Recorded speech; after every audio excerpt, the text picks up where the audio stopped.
अस्सलामुअलैकुम बिस्मिल्लाहिर्रहमानिर्रहीम। आज हम एक्सरसाइज 4.7 पढ़ेंगे। ये 4.7 का पार्ट 1 है। न्यू एक्सरसाइज स्टार्ट किया है मैंने, बाकी तमाम पार्ट्स इसके मैंने सॉल्व करके अपने चैनल में अपलोड कर दिए हैं। अब जाके वहाँ पे चेकआउट कर सकते हो।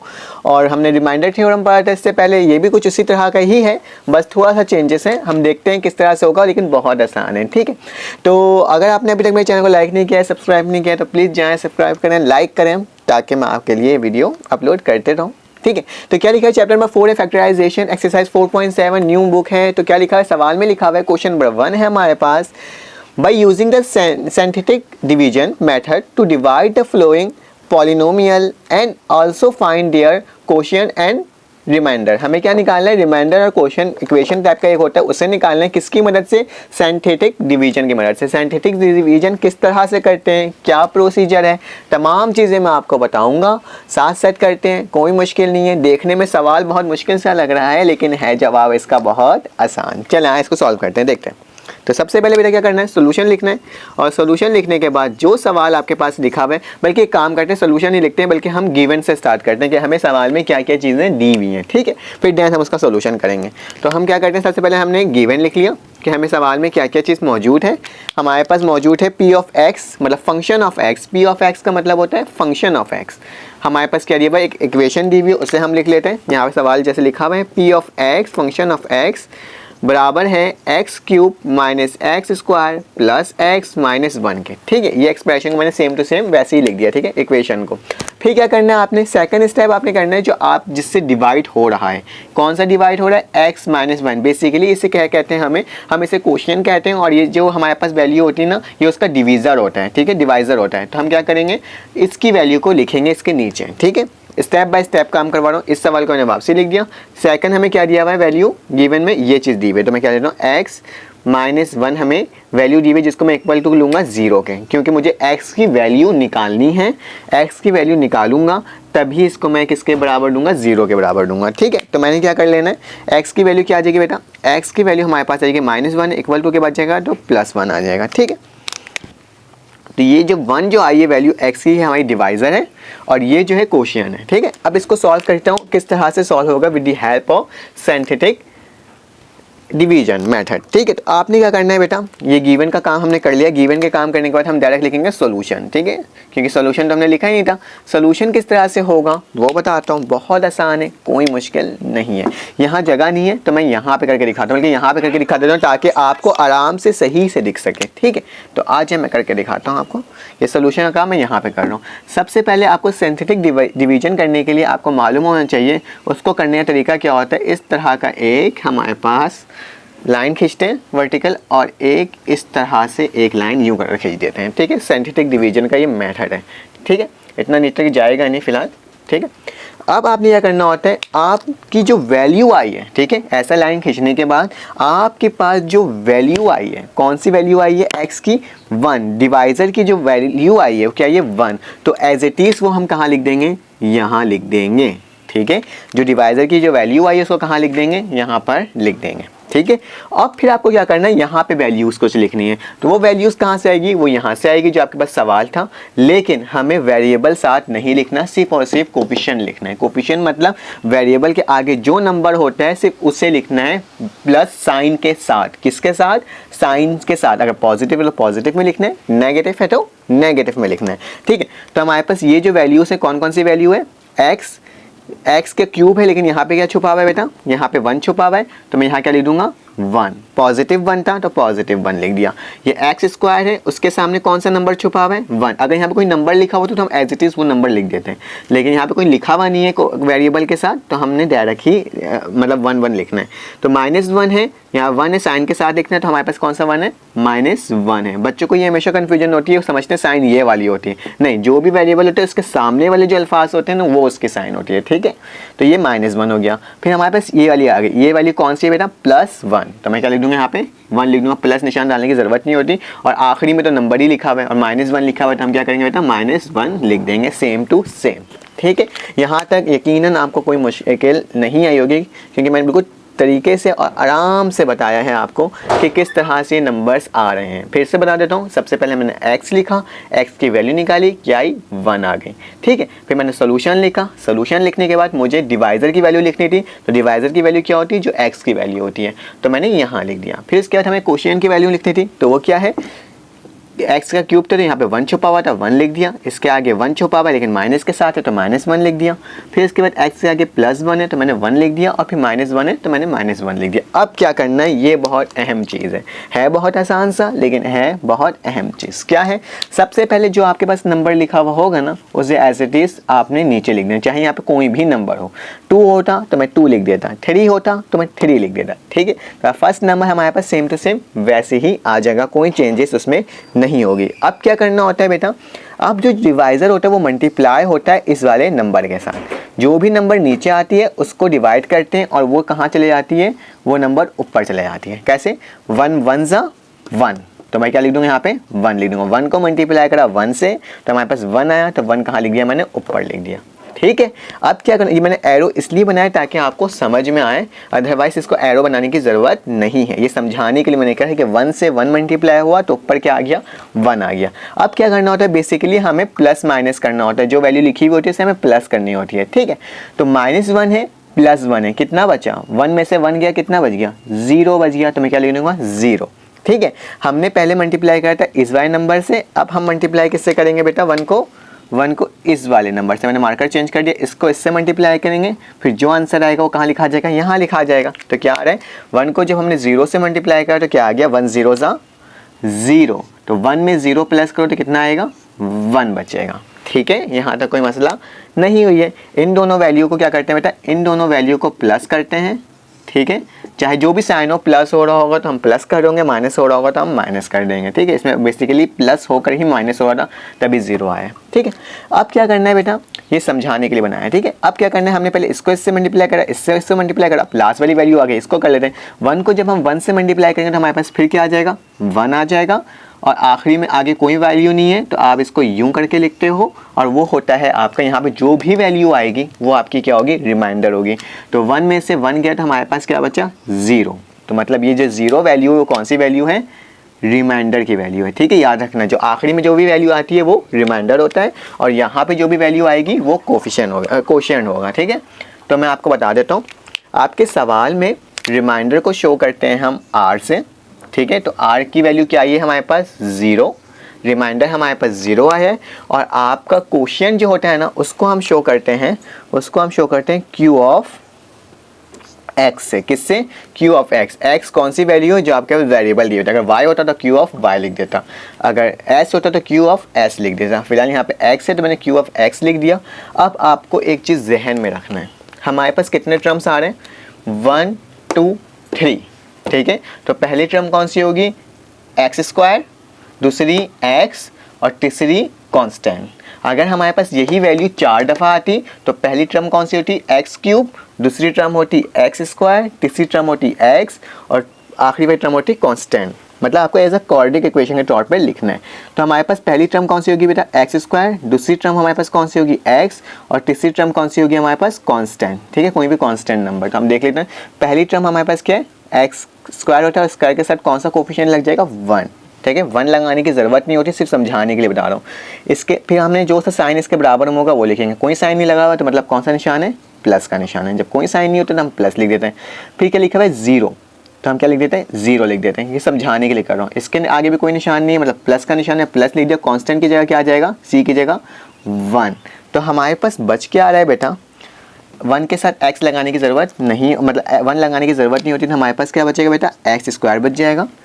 0 को जब x से मल्टीप्लाई करो तो हमारे पास 0 ही रहेगा, और फिर 1 प्लस वैसे ही लिखा आ जाएगा। मतलब बेसिकली हमारे पास वैल्यू क्या बच रही है, हमारे पास वैल्यू ये बच रही है कि x² प्लस 1, क्योंकि ये वाली वैल्यू क्या हो गई, 0 हो गई। तो हमारे पास 2 वैल्यूज़ आ गए, एक qx की वैल्यू आ गई है जिसे हम कोशिएंट कहते हैं, ठीक है, और तीसरी वैल्यू आ गई रिमाइंडर की। तो रिमाइंडर हमारे पास r = 0, ये चाहे पूरा रिमाइंडर करके लिख लो और ये कर लो। कितना आसान से था सॉल्व करने का तरीका। बाकी सवाल जब सॉल्व करवाऊंगा तो आपके मेथड और क्लियर्स हो जाएंगे, ठीक है। ये लास्ट वाली वैल्यू को हम यहाँ लिखते हैं और रिमाइंडर को यहाँ लिखते हैं। बहुत आसान से था। चलें आइए नेक्स्ट क्वेश्चन सॉल्व करते हैं और देखते हैं किस तरह से ये सॉल्व हो रहा है। अब हमारे पास सवाल दूसरा आ गया, क्वेश्चन नंबर 2 है। इसको भी सेम उसी मेथड से सॉल्व करना है, बहुत आसान सा है, कोई मुश्किल नहीं है। सबसे पहले बेटा आपने क्या लिखना है, गिवन।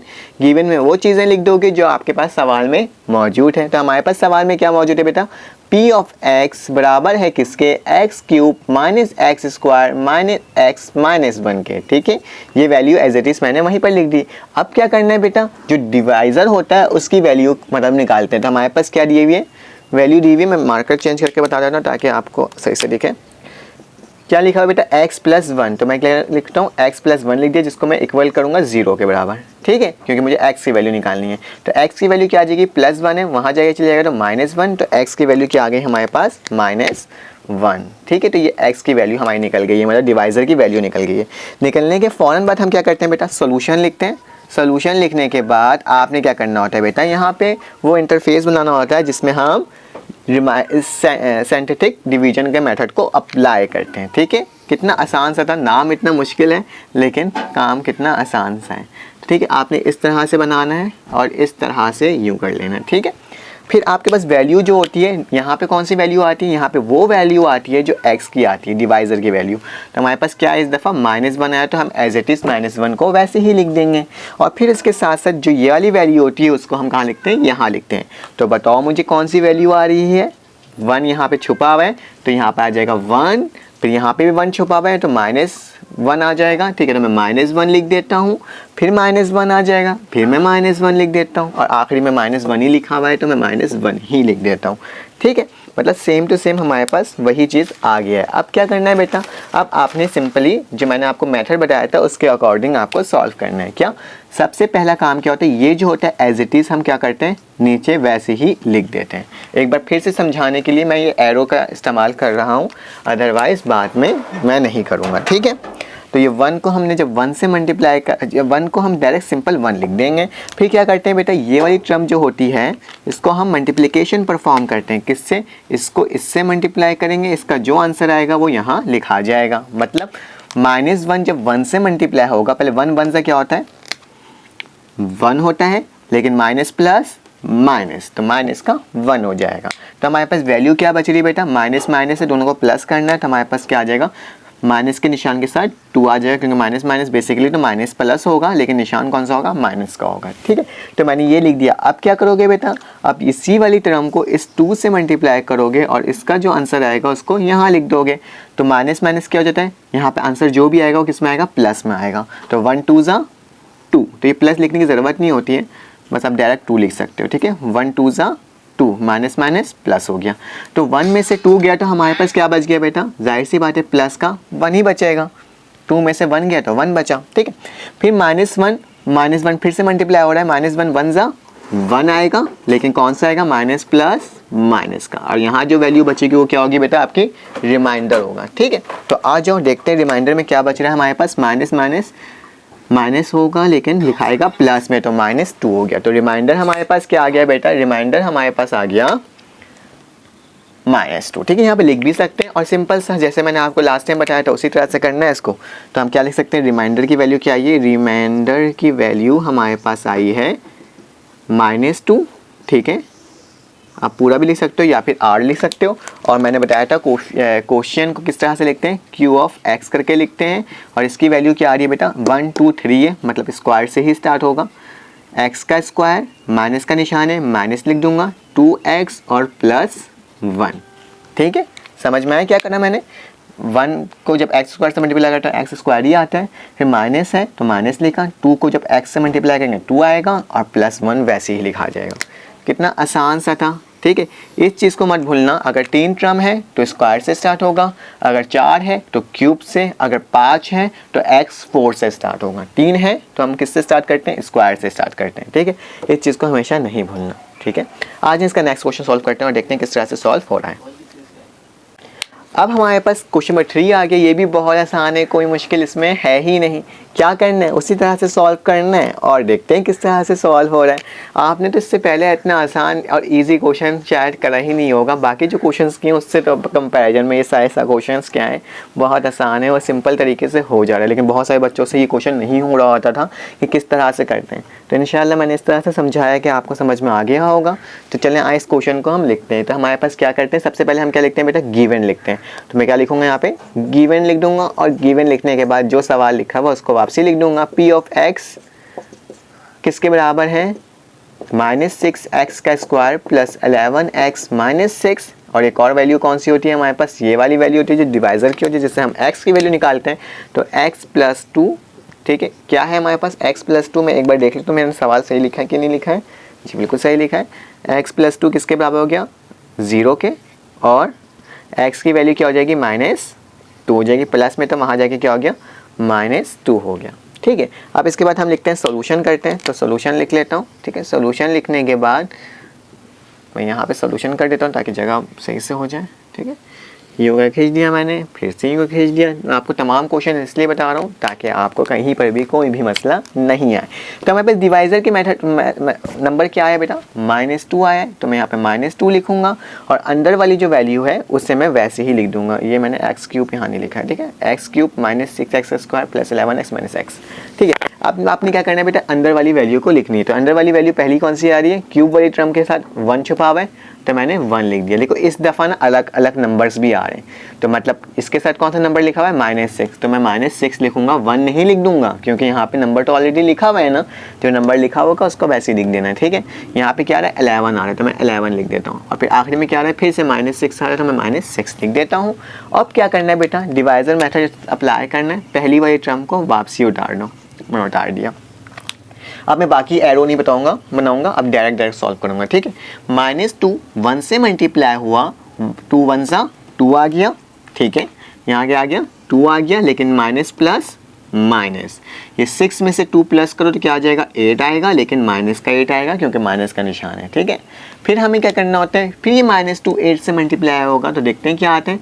सबसे पहले तो 2 8 ज़ा 16, ठीक है, माइनस माइनस प्लस ही रहेगा। 16 में जब तुम 11 प्लस करोगे तो हमारे पास क्या आ जाएगा बेटा, 27, तो हमारे पास क्या आ जाएगा 27। अब क्या करना है बेटा, ये -2 को 27 से आपको मल्टीप्लाई करना है। जब आप 27 से मल्टीप्लाई करोगे तो आपके पास क्या आएगा, 2 27 ज़ा 54, माइनस प्लस माइनस, ठीक है। इस दफ़ा मैंने एरो नहीं डाला है, डायरेक्ट करके दिखाया है, ठीक है। तो इस तरह से ये कुछ आपके पास बनेगा। इसको देख लो, माइनस माइनस प्लस ही होना है, लेकिन होगा निशान कौन सा होगा, माइनस का होगा, ठीक है। तो हमारे पास क्या आ गया, रिमाइंडर -60 आ गया रिमाइंडर, और कोफिशिएंट की वैल्यू यही वाली होगी, निकाल लेते हैं। क्यू ऑफ एक्स लिखा हमने, क्यू ऑफ एक्स की वैल्यू क्या आएगी बेटा, 1 2 3 है, मतलब स्क्वायर से स्टार्ट होगा, तो x² आ जाएगा। यहाँ पे 1 लिखने का कोई फ़ायदा नहीं, माइनस लिखेंगे, x लिखेंगे, x के साथ क्या आ जाएगा, 8 आ जाएगा, और फिर आखिरी वाला कांस्टेंट टर्म होता है, प्लस में आ रहा है 27, तो ये आपका हो जाएगा कोशिएंट का आंसर, और रिमाइंडर आपके पास होगा -60, ठीक है। तो ये दो आपकी फाइनल आंसर होगा, और कितना आराम से ये भी सॉल्व हो गया। आइए इसका नेक्स्ट क्वेश्चन करते हैं और देखते हैं किस तरह से ये सॉल्व हो रहा है।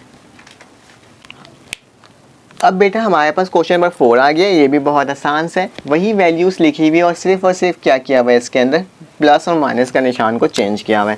तो आज इसको भी सॉल्व करते हैं और देखते हैं किस तरह से सॉल्व हो रहा है। आपने सबसे पहले क्या लिखना है बेटा, गिवन लिखना है। गिवन में क्या आ जाएगी वैल्यू, आपके पास पी ऑफ एक्स की वैल्यू आ जाएगी। तो पी ऑफ एक्स की वैल्यू क्या है, पहले x³ + 6x का स्क्वायर -11x -6, फिर हम कौन सी वैल्यू लिखते हैं, ये वाली वैल्यू लिखते हैं। तो आज जो देख लेते हैं क्या है हमारे पास, x -2 की वैल्यू क्या आ रही है बेटा, 0, और फिर क्या करेंगे, मैं मार्कर चेंज करके, फिर हमारे पास x की वैल्यू क्या आ जाएगी, -2, तो वहाँ जगह प्लस हो जाएगा, तो हमारे पास क्या आ जाएगा, 2 आ जाएगा, ठीक है। फिर हम इसके बाद क्या करते हैं बेटा, सोल्यूशन करते हैं, और सोल्यूशन लिखने के बाद हमने क्या करना होता है, वो इंटरफेस उस तरह का डिवाइड का बनाना होता है, ठीक है। मैंने यूँ करके बना दिया, और फिर क्या हो जाएगा, ये यूँ करके एक और लकीर आ जाएगी, ठीक है। फिर आपने क्या करना होता है बेटा, जो आपके डिवाइजर के मेथड आता है तो उसको हम उसी तरह से लिखते हैं, और लिखने के बाद हम अंदर वाली वैल्यू को जो हमारे पास क्वेश्चन में दिया हुआ होता है उसके अकॉर्डिंग लिखना होता है। तो हमारे पास इसकी वैल्यू क्या है बेटा, 1 लिख दिया, इसकी वैल्यू क्या है, 6 6 लिख दिया, इसकी वैल्यू क्या है बेटा -11 लिख दिया, इसकी वैल्यू क्या है बेटा 6 माइनस का, तो मैंने माइनस का 6 लिख दिया।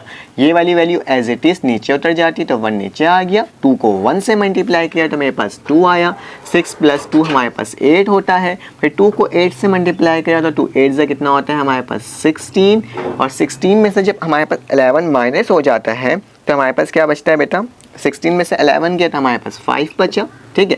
फिर हमने क्या करा, 2 को 5 से मल्टीप्लाई करा, 2 5 ज़ा 10, तो 10 में से 6 गया तो हमारे पास कितना बच गया बेटा 4 पॉजिटिव का, तो हमारे पास क्या आ गया, हमारे पास आंसर आ गया। रिमाइंडर क्या है हमारे पास ये, और क्वेश्चन क्या है ये, तो Q ऑफ X मैंने वैसे ही लिखा, ये 3 टर्म है तो मतलब स्क्वायर से स्टार्ट होगा, +8 होगा और इसके साथ x लग जाएगा प्लस और 5 हो जाएगा, और रिमाइंडर क्या आ गया हमारे पास, रिमाइंडर हमारे पास 4 आ गया। कितना आसान सा था, सिंपल सा था और सॉल्व हो गया। आ जाए इसका क्वेश्चन नंबर 5 सॉल्व करते हैं और देखते हैं किस तरह से हो रहा है।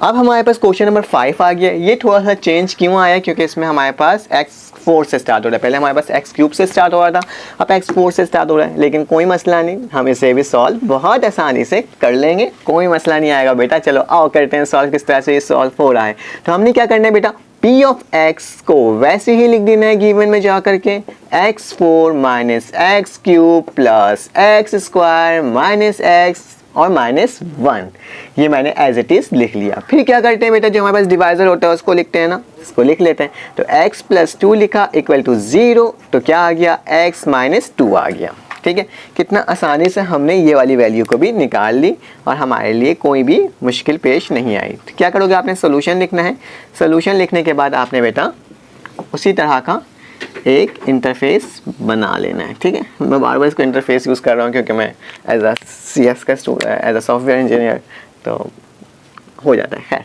कोई बात नहीं। तो क्या लिखा हुआ है हमारे पास, सबसे पहले हम डिवाइज़र की वैल्यू लिखते हैं। मैं इसको थोड़ा सा इधर कर लेता हूँ ताकि मल्टीप्लाई करने में मसला ना हो, ठीक है,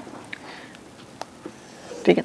तो हमारे पास सबसे पहले यहाँ पर कौन सी वैल्यू आती है, डिवाइज़र की वैल्यू आती है। डिवाइज़र की वैल्यू क्या आ रही है, -2, तो -2 लिख दिया।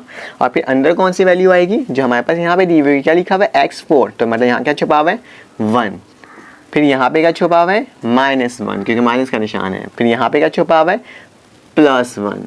फिर यहाँ पे क्या छुपा हुआ है बेटा, यहाँ तक चल चुका हूँ, यहाँ पे क्या छुपा हुआ है -1, और यहाँ पे तो -1 खुद ही लिखा हुआ है, ठीक है। यहाँ तक हमने कर लिया। अब क्या करना है बेटा, अब आपने मल्टीप्लिकेशन परफॉर्म करनी है। ये वाली टर्म हमारे पास सेम टू सेम वैसे ही लिखा आ जाएगा। अब क्या करना होगा, -2 को 1 से मल्टीप्लाई करो, 2 1 ज़ा 2 माइनस प्लस माइनस, ये दोनों माइनस माइनस हुआ तो क्या आ गया 3 हो गया और माइनस का निशान हो जाएगा। फिर देखो 2 3 ज़ा 6 माइनस माइनस +6, तो कोई फ़र्क नहीं पड़ा। तो 1 में प्लस करो 7 को, तो 1 में प्लस करो 6 को, तो 7 आ जाएगा। 2 7 ज़ा 14 माइनस प्लस माइनस, तो 14 और ये कितना हो जाएगा 15, ठीक है, और माइनस का ही 15 आएगा, ठीक है। फिर 2 15 से कितना होता है बेटा 30, माइनस माइनस प्लस का 30 रहेगा, ठीक है। यहाँ तक कोई मसला नहीं हुआ होगा। अब क्या करना होगा, 30 में से 1 गया तो हमारे पास क्या बचा 29। आ जाओ, एक चीज़ को याद रखना, ठीक है, अभी जो मैं करवाने जा रहा हूँ, Q ऑफ X लिखा। अब देखो वैल्यू अंदर कितनी आ रही है, 1 2 3 4 वैल्यू आ रही है, तो हम किससे स्टार्ट करेंगे, क्यूब से स्टार्ट करेंगे, मतलब 3 से, क्योंकि जब हर बारे में 3 वैल्यूज आई थी, लेकिन अब 4 वैल्यू आई तो हमने क्यूब से स्टार्ट किया। एक क्यूब की वैल्यू होगी, एक स्क्वायर की होगी, एक नॉर्मल x होगा और एक कांस्टेंट टर्म आएगा। तो x³ किस में आ रहा है 1 आ रहा है, प्लस में तो सिर्फ x³ ही नहीं दूंगा। फिर क्या है माइनस लिखा हुआ है तो क्या कर दूंगा यहाँ पे -3 लिख दूंगा। फिर क्या है हमारे पास प्लस का 7 और आखिरी में क्या आ रहा है -15, ठीक है। कुछ करना नहीं होता, सिर्फ वैल्यू को पुट करनी होती है और हमारा आंसर आ जाता है। और रिमाइंडर इसमें क्या बच रहा है बेटा, रिमाइंडर इसमें बच रहा है हमारे पास 29, तो 29 लिख देना। कितना आसानी से ये वाला सवाल हो गया आंसर, ठीक है। तो मैंने आपको इसके क्वेश्चन नंबर 5 तक करवा दिए हैं। अब मैं इसके बाकी क्वेश्चन नेक्स्ट पार्ट में करवाऊंगा, क्योंकि ऑलरेडी काफ़ी लॉन्ग वीडियो बन चुकी है। यहाँ तक तो आपको बिल्कुल समझ में आ गया होगा। इसके जो बाकी क्वेश्चन है उसको मैं समझाऊंगा। और प्लीज़ लाइक करें, सब्सक्राइब करें और बेल के आइकन को तो ज़रूर क्लिक करें, ठीक है। आपसे फिर मुलाकात होती है इंशाअल्लाह। अल्लाह हाफिज़।